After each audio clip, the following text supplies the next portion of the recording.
Friends, வணக்கம். வாங்க இன்னைக்கு சிக்கன் பிரியாணி செய்யலாம்.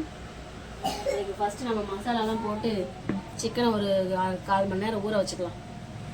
என்னென்ன மசாலா போடலான்னு பார்க்கலாம் வாங்க. சிக்கன் மசாலா போட்டுக்கலாம். சாரி ஃப்ரெண்ட்ஸ், பிரியாணி மசாலா மாற்றி சொல்லிட்டேன். அப்புறம் பார்த்தோம்னா சிக்கன் மசாலா கொஞ்சம் சேர்த்துக்கலாம். இஞ்சி பூண்டு பேஸ்ட்டு சேர்த்துக்கலாம். தயிரும் ஊற்றிக்கலாம்.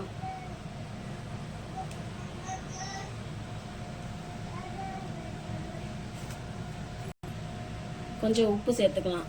சேர்த்து இதை பிசைஞ்சு வச்சுக்கலாம்.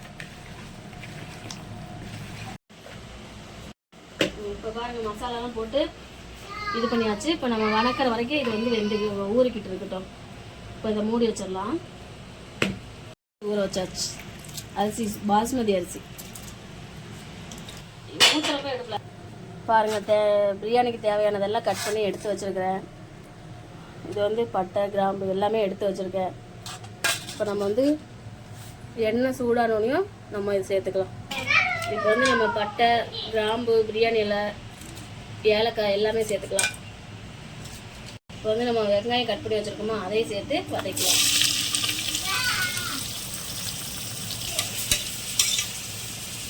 பாருங்கள், வெங்காயம் இப்போ இந்த அளவுக்கு நல்லா வணங்கி வந்துருச்சு. இப்போ வந்து நம்ம தக்காளி கட் பண்ணி வச்சுருக்கோம், அதையும் சேர்த்துக்கலாம். இப்போ பாருங்கள், தக்காளி நல்லா சூப்பராக வதங்கி வந்துருச்சு. எண்ணெய் பிரிகிற அளவுக்கு வதங்கி வந்துருச்சு. இப்போ நம்ம புதினா சேர்த்துக்கலாம். புதினா சேர்த்து இதையும் வதக்கலாம். புதினா வதங்கிருச்சு. இப்போ நம்ம மசாலா போட்டு கறி ஊற வச்சுருக்கோம்ல அதையும் சேர்த்துக்கலாம். சேர்த்து கறியை நல்லா வதக்கிக்கலாம். கறியோடு நம்ம இஞ்சி பூண்டு பேஸ்ட்டும் சேர்த்துக்கலாம். இப்போ வந்து தேவையான அளவுக்கு உப்பு சேர்த்துக்கலாம். இப்போ கொஞ்சம் பிரியாணி மசாலாவும் கறி மசாலாவும் கொஞ்சம் சேர்த்துக்கலாம். இப்போ பாருங்கள், எண்ணெய் பிரிஞ்சு வந்துடுச்சு, கறியும் கொஞ்சம் வெந்து வந்துடுச்சு. இப்போ நம்ம தயிர் கொஞ்சம் சேர்த்து அதையும் வேக விட்டுக்கலாம். இப்போ பாருங்கள் ஃப்ரெண்ட்ஸ், தயிர் ஊற்றி நல்லா வதக்கி விட்டு எண்ணெய் பிரிஞ்சு வந்துருச்சு. இப்போ நான் வந்து 1 டம்ளர் அரிசிக்கு 2 டம்ளர் தண்ணி சேர்த்துக்கிறேன். 1 டம்ளர் அரிசிக்கு 2 டம்ளர் தண்ணி சேர்த்துக்கலாம். இப்போ நல்லா கிளறிவிட்டு நல்லா கறி வெந்து வரட்டும். தண்ணி கொஞ்சம் நல்லா கொதிச்சு வரட்டும்.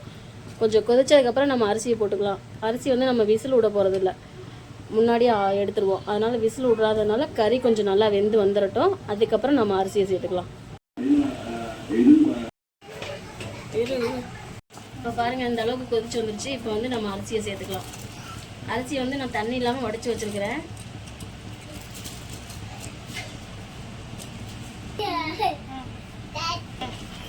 பாருங்கள், இப்போ அரிசியை போட்டு நம்ம கிளறி விட்டு உப்பு காரம் எல்லாம் கரெக்டாக இருக்கான்னு நம்ம செக் பண்ணி பார்த்துக்கலாம். செக் பண்ணி பார்த்துட்டு அரிசியோட ஒரு கொதி வரட்டும். அப்புறம் நம்ம மூடி வச்சுக்கலாம். பாருங்கள், அரிசியும் இந்த அளவுக்கு வெந்து வந்துருச்சு. இப்போ நம்ம வந்து கொத்தமல்லி தலையும் சேர்த்துட்டு நம்ம வந்து குக்கர் மூடியை போட்டு மூடிடலாம். ஆனால் விசில் வந்து ஒரு விசில் வர வேண்டாம். விசில் வர டைமுக்கு நம்ம வந்து குக்கரை ஆஃப் பண்ணிக்கணும். இப்போ நம்ம மூடியாச்சு. அதுக்கு நம்ம சைடிஸ் வந்து ஆனியன் போட்டிருக்கோம், அதையும் பார்க்கணும். பாருங்கள், நான் முன்னாடியே இது வந்து கட் பண்ணி போட்டு ஆற வச்சிட்டேன். பிரியாணி இப்போ ரெடி ஆயிடுச்சான்னு பார்க்கலாம். இன்னொரு விஷயம் சொல்ல மறந்துட்டேன். நம்ம குக்கர் விசில் 3 நொடியும் சிம்மில் அடுப்பை லோ ஃப்ளேமில் வச்சுக்கணும். பாருங்கள், சூப்பராக வந்திருக்குது. இப்போ நம்ம வந்து கிளறி விட்டு பார்க்கலாம். பார்த்தீங்களா, மசாலாலாம் கொஞ்சம் சேர்த்து போட்டோம்னா நல்லா சாப்பாடில் நல்லா மசாலா ஒட்டி வரும், நல்லா டேஸ்ட்டாக இருக்கும். சாப்பாடு பார்த்தீங்களா எப்படி பூ மாதிரி வந்திருக்குன்னு. பாருங்கள், சூப்பரான பிரியாணி ரெடி ஆயிடுச்சு. இதே மாதிரி நீங்களும் செஞ்சு பாருங்கள். பிடிச்சிருந்தா லைக் பண்ணி ஷேர் பண்ணி சப்ஸ்கிரைப் பண்ணுங்கள். ஓகே, பாய்.